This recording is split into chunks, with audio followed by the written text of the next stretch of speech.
Queridos amigos, boa noite a todos. Sejam bem-vindos ao canal Evangelho e Vida, Sala Virtual Maria de Nazaré. É com grande satisfação que nós vamos dar início às comemorações do mês de Jesus. Não será um mês festivo, mas um mês de reflexão. Reflexão em torno dos ensinamentos e, sobretudo, da pessoa do Mestre Jesus. E, para tanto, nós escolhemos um tema bastante significativo, que é nas pegadas do Mestre. Baseado nos ensinos de Vinícius, ou melhor, Pedro de Camargo, vamos dizer assim, inspirados, os convidados terão plena liberdade de colocar aqui as suas ideias. E para tanto nós chamamos pessoas muito queridas que já vêm acompanhando o Núcleo Espírita Maria de Nazaré nesses 30 anos de vida ativa, agora de forma online. Então vamos iniciar o mês, meu amigo, com uma presença muito querida. Alguém que vem nos prestigiar, que é o professor Danilo Cruz. Danilo é psicólogo, atuante espírita, estudioso, uma pessoa bastante interessada nos ensinos do Mestre. Então vamos ficar na noite de hoje com o amigo que vai falar sobre Jesus, né, o Verbo Divino, e vai trazer para nós muitos esclarecimentos, muito mesmo. Vamos ficar atentos e continue conosco durante todo este mês. Então, com vocês, com muita honra, muita alegria, da Sala Virtual Maria de Nazaré, o professor Danilo Cruz. Olá, amigos do Núcleo Espírita Maria de Nazaré. Tudo em paz? Eu sou Danilo Cruz, trabalhador voluntário do Centro Espírita Paulo e Estevão, aqui em Salvador, e também voluntário dos canais Raciocínios Espíritas e do canal Reflexões Kardecianas, lá no YouTube. Fico feliz em hoje trazer uma singela contribuição com o estudo do capítulo O Verbo Divino, do livro Nas Pegadas do Mestre, de Vinícius, que na verdade é Pedro de Camargo. Vamos falar um pouquinho dele, né? Pedro de Camargo, que é mais conhecido como Vinícius, na verdade esse é um pseudônimo que ele adotou e usou por mais de 50 anos. Ele nasceu em Piracicaba, em 7 de maio de 1878. Desde muito jovem, abraçou com entusiasmo a doutrina espírita, inclusive tendo fundado e dirigido em sua terra natal a instituição espírita Fora da Caridade Não Há Salvação. Por muitos anos, ele também presidiu a Sociedade de Cultura Artística, lá na mesma cidade. Em 1938, ele se muda para a cidade de São Paulo, onde ele permanece até que desencarna em 11 de outubro de 1966. A partir de 49, desenvolveu, através do rádio, um programa espírita de grande proveito para a nossa comunidade. Teve uma participação destacada nos esforços em prol da unificação do movimento espírita brasileiro, que culminaria com a criação do chamado Conselho Federativo Nacional. Ele colaborou por dezenas de anos com artigos que primavam pela essência altamente doutrinária e especificamente evangélica, todos esses textos publicados na revista O Reformador. Vamos ao texto, que é um texto maravilhoso, o Verbo Divino. Ele faz uma menção ao Evangelho de João, dizendo: no princípio era o Verbo, e o Verbo estava com Deus, e o Verbo era Deus. Esse é o prólogo de lá do Evangelho de João. E a palavra verbo é uma palavra dúctil, maleável que se dobra e desdobra sobre si mesma, assumindo uma série de modalidades como nenhum outro vocábulo é capaz de comportar. O verbo é, por isso, a palavra por excelência, a palavra que enuncia a ação. Quando Deus disse, faça-se a luz, o fiat lux, já a luz existia no seu pensamento eterno. O complemento que se segue àquela ordem do verbo divino, e a luz foi feita. Marca apenas o início da criação para a consciência humana. Do seu pensamento infinito, Deus tirou o universo.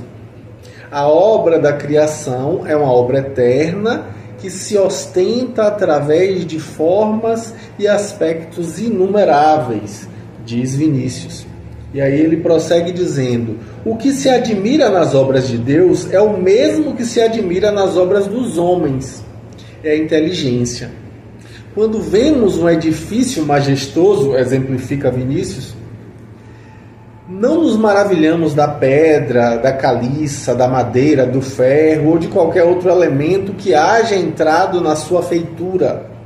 O que nos empolga, na verdade, é o arranjo, é a combinação, o aproveitamento na harmonia do conjunto, na obediência aos preceitos e requisitos que regem a arte de edificar, produzindo estética, solidez, higiene e utilidade.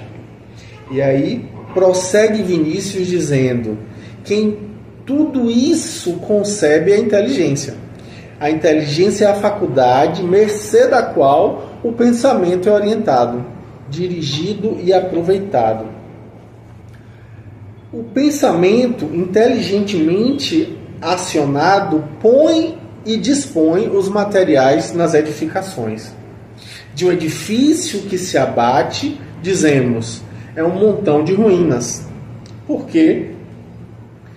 Porque, na verdade, não está ali tudo o que o mesmo se compunha, falta-lhe a magia da inteligência, o fruto do pensamento, como disse Vinícius. Outro tanto podemos dizer da música. O encanto da música que extasia e arrebata, fazendo vibrar as cordas dos nossos mais íntimos sentimentos. Não está nas 7 notas, está na inteligência do artista, que as coordena, as harmoniza nesta ou naquela gama, criando melodias, tonalidades e modulações que podem variar ao infinito. Deus, prossegue ele, atuando sobre seu pensamento, gera mundos e seres que dele vivem e para ele gravitam na eternidade do tempo e no ilimitado espaço. Olha aí, que interessante. Aí ele diz que o pensamento é força. Não se concebe força sem substância, visto como é agindo sobre a substância que a força se manifesta. Logo, o pensamento é alguma coisa no homem, é o tudo em Deus. Antes que nossas obras se revelassem como tal, elas estavam em nossos pensamentos. Faziam parte de nós mesmos. Aí ele prossegue dizendo, Deus, antes de nos revelar como obra sua, tinha-nos com ele, éramos seu pensamento, seu verbo. Esse verbo e esse pensamento e esse verbo tornou-se criação sua, feito à sua mesma imagem e semelhança. E aí ele vai comentar que João Evangelista, descrevendo a origem de Jesus Cristo, delineou a história da criação. Tomou naturalmente por modelo a Jesus, porque, de fato, Jesus é a única obra de Deus inteiramente acabada que o mundo conhece. É o unigênito, o Filho unigênito, é o que alcançou a integridade. Aí ele prossegue dizendo, Jesus é o arquétipo da perfeição, é o plano divino já consumado, é o verbo que serve de paradigma para a conjugação de todos os verbos. O homem é obra em via de acabamento. Caminha para a perfeição conforme determina aquela sábia e eloquente sentença evangélica: sede perfeitos como vosso Pai que está nos céus é perfeito. Tal é o selo que o Eterno imprimiu em suas obras. Nele se compreende a criação, não se compreende, melhor dizendo, a criação sem um objetivo. Sede perfeitos é a lei inexorável da evolução, a que o universo em peso está submetido. Da sua poderosa influência nada escapará. É o programa divino que se cumpre. Muito interessante essa visão que o Vinícius, a gente tende a achar que Vinícius é um espírito, né? É um espírito desencarnado. Na verdade, como eu expliquei no início, Vinícius é um espírito encarnado quando escreve esse material, obviamente que sob a inspiração dos espíritos desencarnados, mas era o pseudônimo de Pedro Camargo. Pois bem, Vinícius, ele quando fala sobre isso, ele está trazendo, como nas obras em geral, ele escreve sobre contextos que nós vamos encontrar nos evangelhos de Jesus. E aí, com isso, ele pega o início, o prólogo do Evangelho de João Evangelista. Nós temos lá no texto bíblico 4 evangelhos. O primeiro do Evangelho, que é o de Mateus, depois a gente tem o de Marcos, depois o de Lucas e, por último, o de João, é o último. Os 3 primeiros são os evangelhos sinóticos, ou seja, contam uma história bem parecida, trazem uma história de uma mesma ótica, daí o nome sinótico, ou seja, mesma ótica, mesma visão. Enquanto que o 4º evangelho, que é esse que a gente está trazendo aqui, é o evangelho místico, é o evangelho transcendental, se a gente assim pode se expressar. É um evangelho que não se preocupa em contar a mesma história e traz, inclusive, várias passagens que não estão nas outras visões que os outros evangelistas trouxeram. Esses nomes, é bom que a gente diga isso, né? Esses nomes não correspondem a quem verdadeiramente escreveu historicamente esses textos. Quando a gente vê lá o nome Mateus, na verdade, possivelmente seja um texto escrito pelos discípulos de Mateus. Lucas, talvez não tenha sido Lucas quem escreveu realmente aquele texto, mas sim pessoas que comungavam com ele ali. Porque isso tudo foi escrito muitas décadas depois da desencarnação de Jesus. Então, historicamente, a gente tende a enxergar dessa forma, apesar de que há que se pensar que as pessoas, na verdade, que estão ali com os seus nomes colocados, foram elas que escreveram. A gente não tem como provar isso, né? Mas historicamente é dito que não foram essas pessoas. E a história vai dizer, por exemplo, que o primeiro evangelho não é o de Mateus. O primeiro evangelho a ser escrito, muito provavelmente, conforme os historiadores asseveram, foi o evangelho de João Marcos, o evangelho de Marcos. Foi escrito antes, ele é mais curto, ele é mais conciso, e por isso, dentro das suas características, provavelmente foi o primeiro a ser escrito. É importante dizer que a maioria daqueles que escreveram os textos não conheceram Jesus pessoalmente. João Marcos, por exemplo, Marcos não conheceu Jesus pessoalmente. Lucas não conheceu Jesus pessoalmente. Lucas foi um discípulo de Paulo de Tarso. Então, como é que a gente vai lidar com isso? O fato de que também os evangelhos não foram escritos na língua de Jesus, foram escritos em grego e não no aramaico, tampouco no hebraico. Então, com isso, a gente já vê que existem algumas questões aí. A gente não sabe se, primeiro, antes desses textos escritos nessa língua grega, se não houve outros textos que foram escritos nas línguas originárias. A gente não sabe, não tem exatamente certeza com relação a isso. Mas com relação ao Evangelho de João, que inclusive eu confesso, é meu evangelho predileto de todos, né? Eu gosto muito do de Lucas, mas o de João, de certo modo, me chama a atenção porque ele tem esse toque místico, esse toque transcendental, esse toque espiritual que traz uma simbologia, uma poética que é diferente, eu gosto muito dele. E aí já começa mostrando, e no começo do evangelho de João, ele se remete à criação. Ele vai lá no Bereshit, que é o texto de Gênesis, e para falar da criação do mundo. Ele vai falar de Jesus, ele começa do começo de tudo.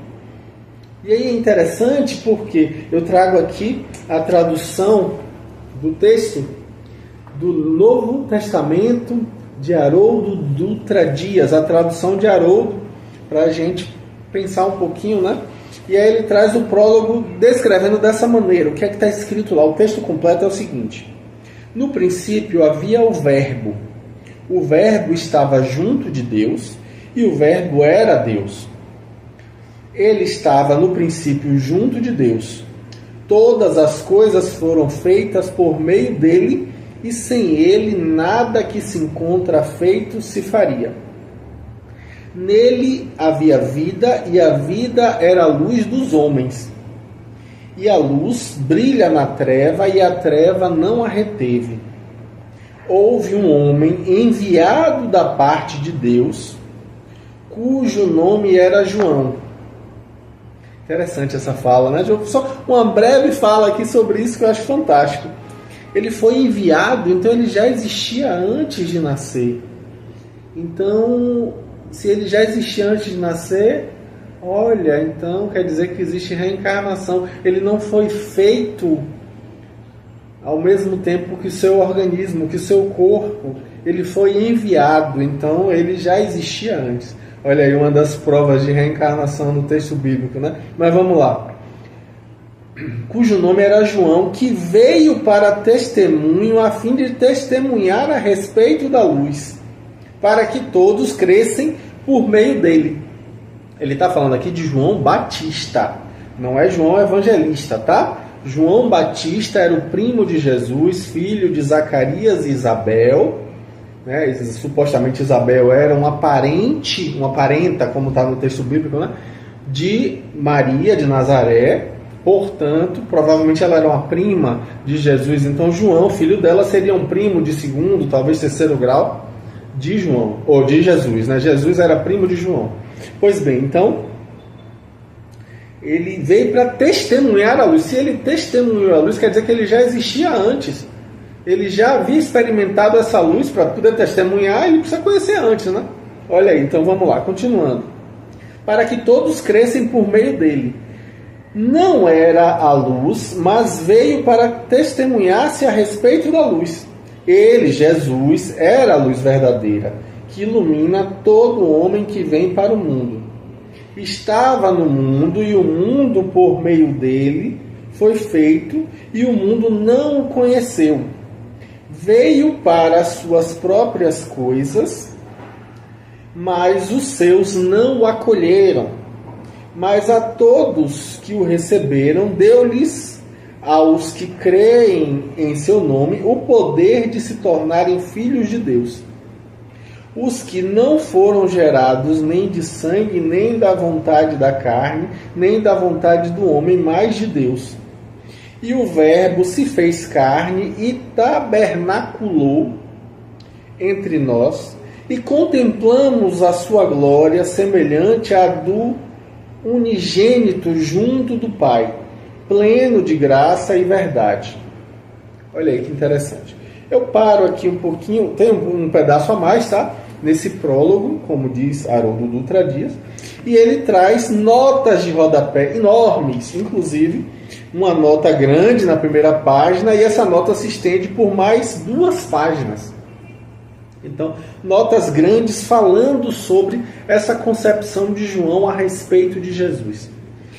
A visão que a gente encontra no texto de Vinícius é similar à visão que Haroldo Dutra Dias traz, que o Verbo seria Jesus, esse Verbo que se fez carne.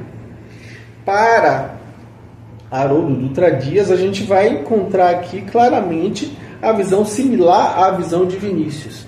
Mas, porém, contudo, todavia, entretanto, essa visão difere da visão que nós vamos encontrar lá em Carlos Torres Pastorino.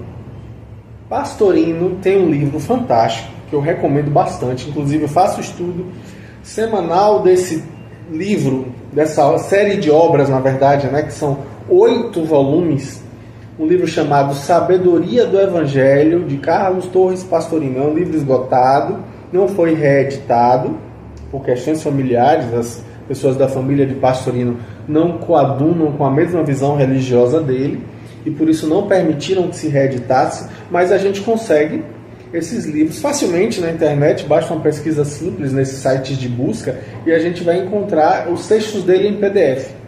Pois bem, no livro Sabedoria do Evangelho, no início, no volume 1, no segundo capítulo do volume 1, Pastorino vai falar sobre esse prólogo de João, trazendo a questão da missão, o roteiro, o esquema da missão de Jesus. E ali ele vai explicar que Jesus, na verdade, é um termo que é utilizado, esse nome Jesus, após a encarnação dele. Antes de encarnar-se, o Espírito Jesus era chamado pela cultura judaica, pela cultura hebraica, de Iavé, ou Jeová. Olha aí que interessante. A gente diz, o nome de Deus é Iavé, Jeová. Na verdade, o nome de Jesus era Iavé, Jeová. Olha que interessante, né? O Espírito Iavé, que é considerado pelos hebreus como sendo o Deus deles, na verdade, é Jesus antes de encarnar. Porque Deus mesmo é inominável, Deus não tem nome. E daí vem, inclusive, a grande questão teológica de que Jesus seria Deus ou não seria Deus. Para a grande parte dos cristãos, Jesus é Deus. Nós espíritas sabemos que Deus está acima, Deus é o Criador.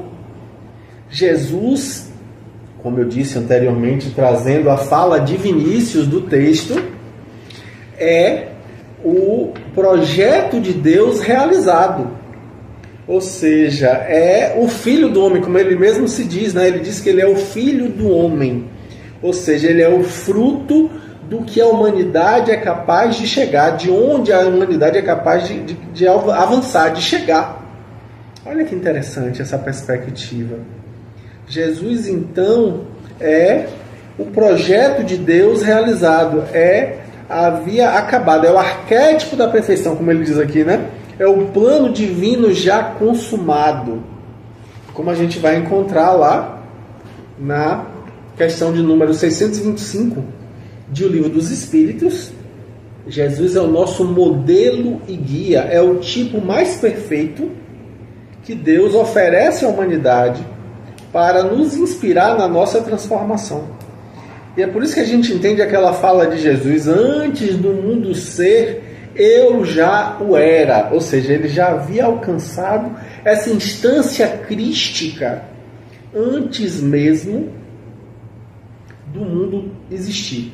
A gente pega um livro maravilhoso chamado A Caminho da Luz, psicografia de Francisco Cândido Xavier, do Espírito Emmanuel, onde Emmanuel vai apresentar a história do planeta Terra, a história da cultura humana, a história da cristandade, a história do planeta Terra até o momento atual. Ele vai trazer justamente que Jesus, juntamente aos engenheiros siderais, essa gama de espíritos perfeitos que tiveram a incumbência de criar o planeta Terra, de criar o sistema solar como um todo, pois é, Jesus está ali como sendo esse que governa esse processo. E por isso nós consideramos, inclusive, como uma informação trazida da espiritualidade, que Jesus é o governador espiritual do planeta Terra. O próprio Emmanuel confirma isso nesse livro, A Caminho da Luz.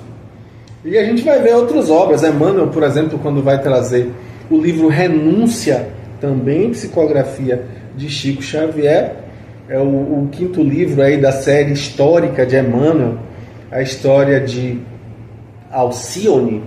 Ele vai falar que Alcione, antes de encarnar, estava em um outro planeta, e lá neste outro planeta, que não é o nosso, ela fala desse Jesus, que é o mesmo Jesus do nosso planeta, é o mesmo Cristo. Ela fala que é o mesmo Cristo da Terra, que Jesus é lá também para eles o Cristo, do mesmo modo que é para nós aqui. Ou seja, o Cristo aí como sendo um título. Tá? Isso é importante. Muita gente acha que Cristo é o sobrenome de Jesus. Não tem nada a ver.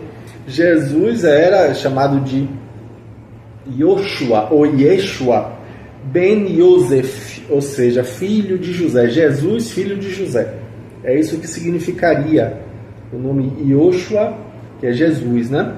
Então, ou Jesus de Nazaré, como na tradição mais recente a gente vai ver que as pessoas são identificadas pelo seu lugar de origem, como, por exemplo, a gente vai ver Erasmo de Roterdã, né? A gente tem nomes, assim, o nome vai falar do lugar de onde a pessoa veio. Pois bem, então a gente vai ter justamente a visão de Jesus de Nazaré, porque ele morava em Nazaré. Na verdade, Jesus é de Belém, mas ele morava em Nazaré e por isso as pessoas identificam dessa forma. Só que, na verdade, a gente sabe que Jesus, na verdade, foi considerado Cristo. Isso aí, inclusive, é uma titulação que a gente deve a Lucas. Lucas é que vai falar dessa instância crística de Jesus. Cristo como sendo ungido. A palavra Cristo quer dizer ungido, que corresponderia ao Messias, né? O enviado de Deus. Então, esse Espírito, Yahvé, encarna na Terra, recebe o nome de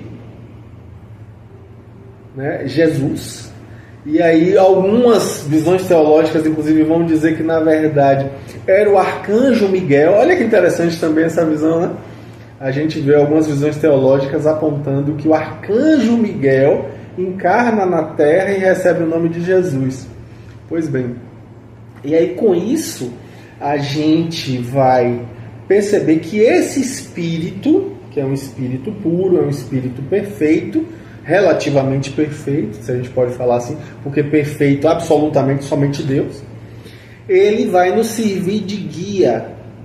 E aí Pastorino vai e fala o seguinte: na verdade, na teologia apresentada por João, ele chama de teologia joanina, ele vai dizer que Deus é o amor, como o próprio João fala mais adiante na sua epístola, que Deus, sendo amor, ele é espírito também. João apresenta Deus dessa forma lá adiante, por isso que ele vai dizer que é uma teologia joanina. É João que apresenta assim.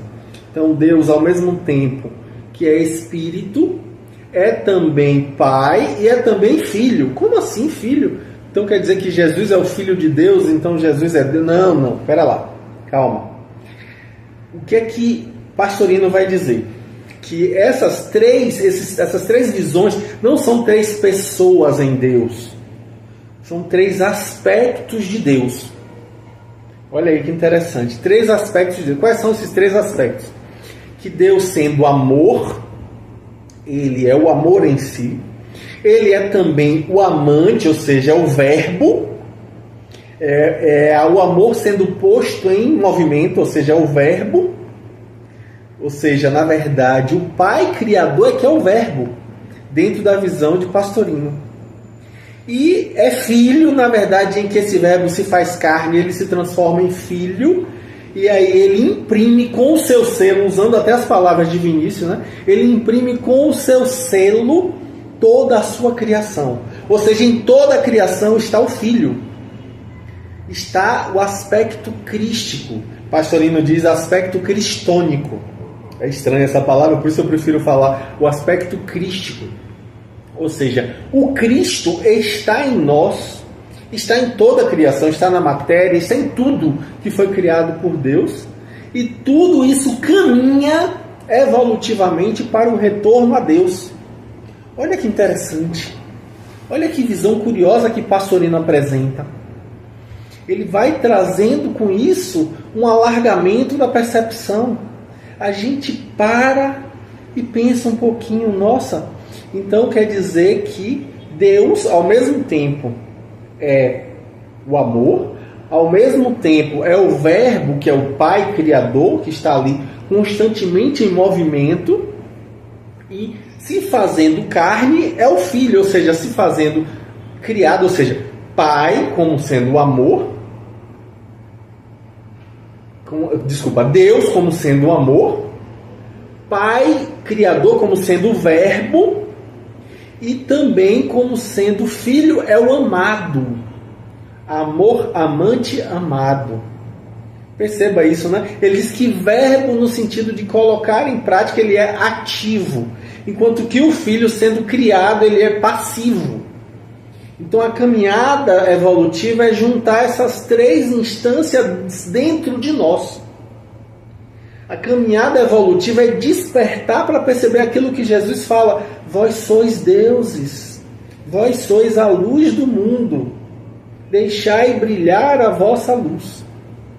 Então é esse despertar para a realidade de que nós somos deuses, nós somos partes da criação e somos com Ele co-criadores. Olha que desafio. Conseguir despertar esse aspecto crístico. Pastorino também vai trazer, inclusive no capítulo logo depois, ele vai falar da questão da individualidade. Olha que interessante, né? E personalidade. Ele diz o quê? Que eu, como espírito imortal que sou uma individualidade.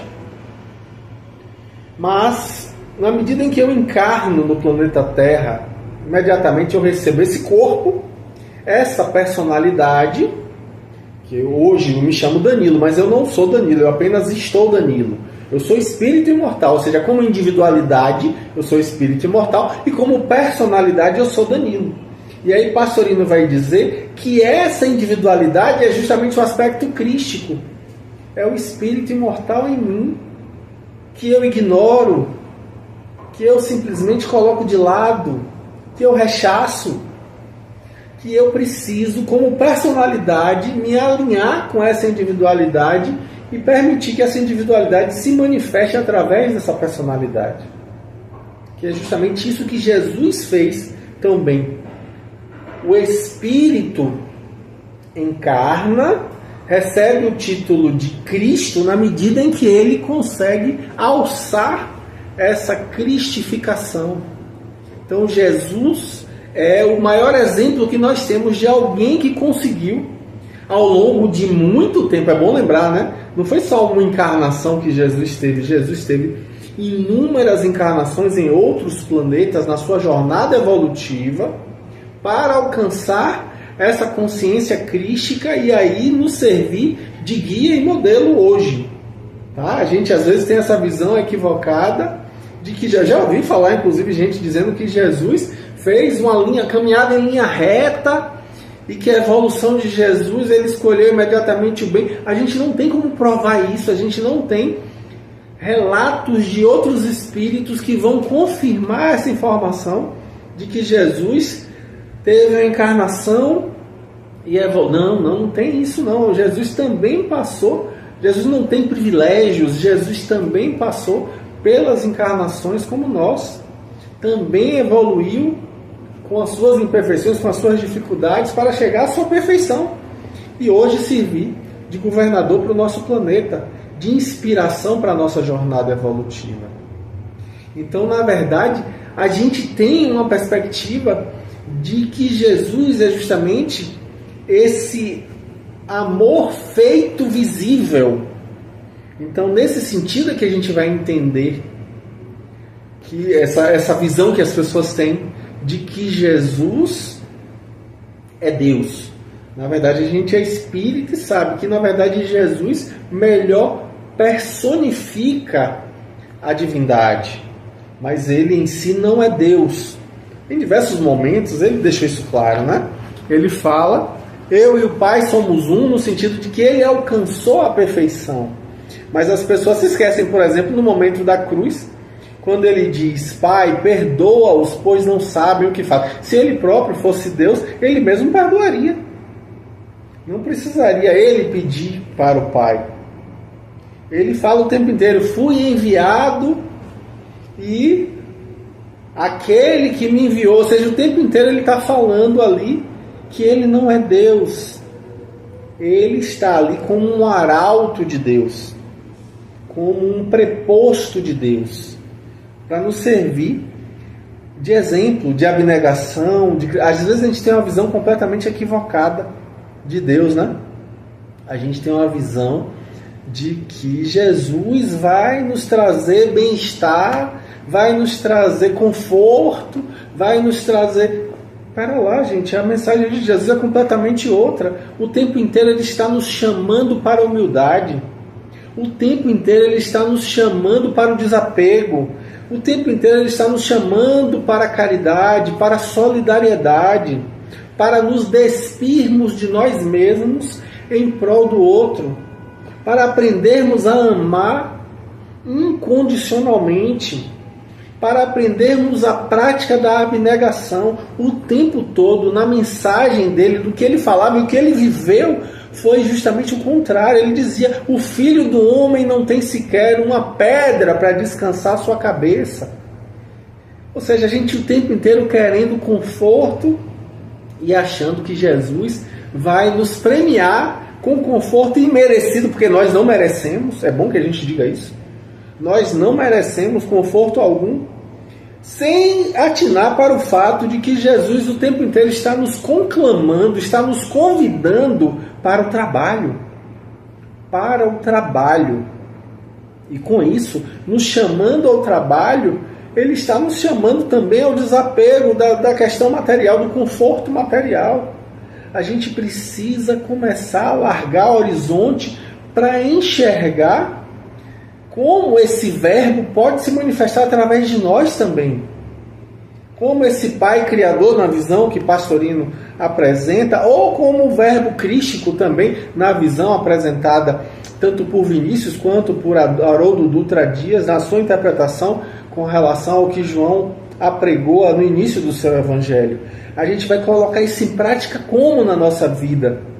Ou seja, essa minha fala de hoje é um convite ao trabalho.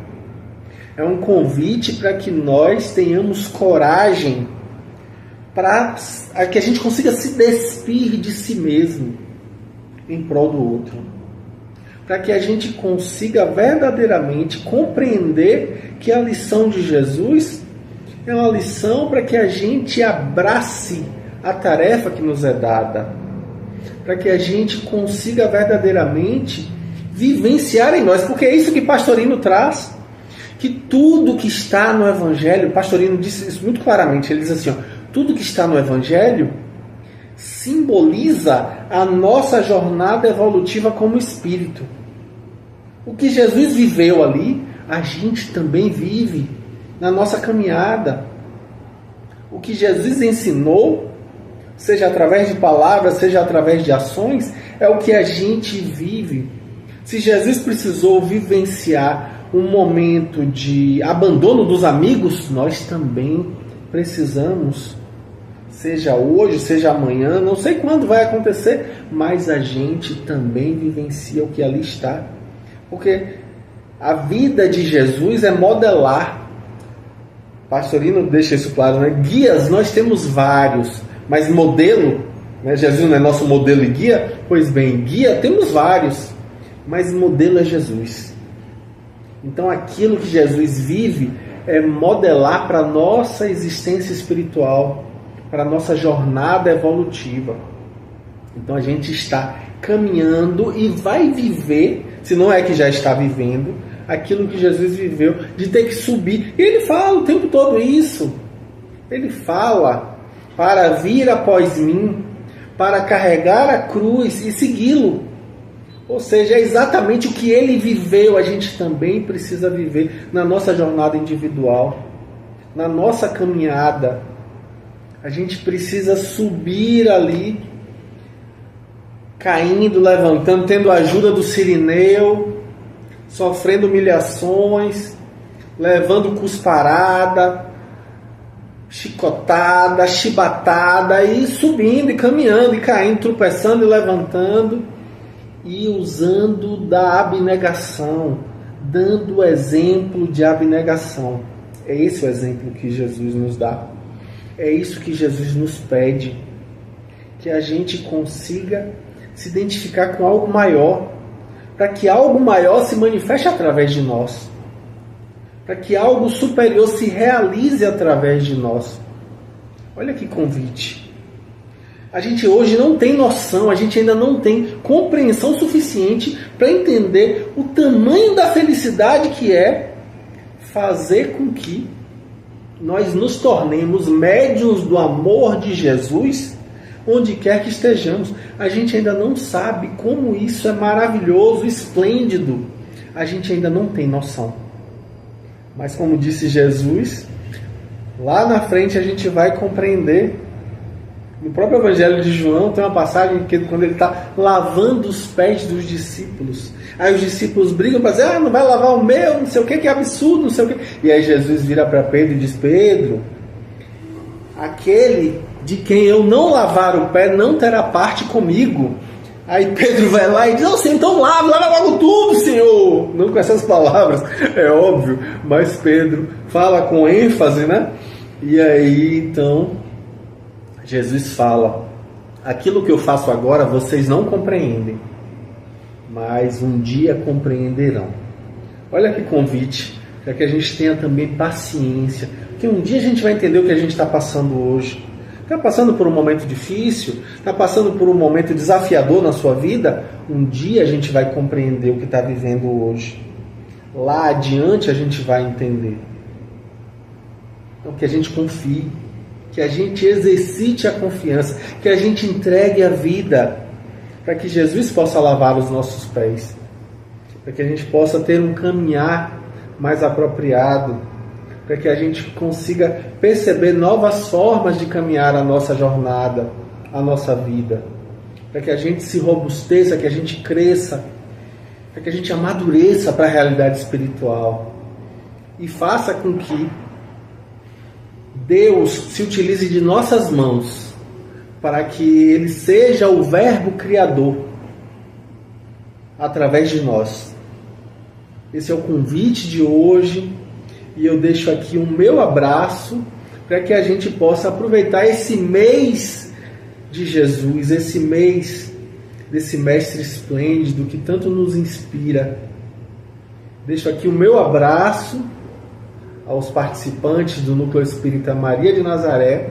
Fico muito feliz em poder participar desse nosso bate-papo, com a certeza de que Jesus abraça nossos sinceros propósitos, que agora abraçamos em nossos corações, de sermos parte desse verbo criador, que a gente possa colocar em movimentação esse amor que tanto nos acolhe, que tão misericordiosamente nos ampara e nos inspira para as nossas jornadas pessoais, onde quer que estejamos. Um grande abraço e até a próxima, com fé em Deus.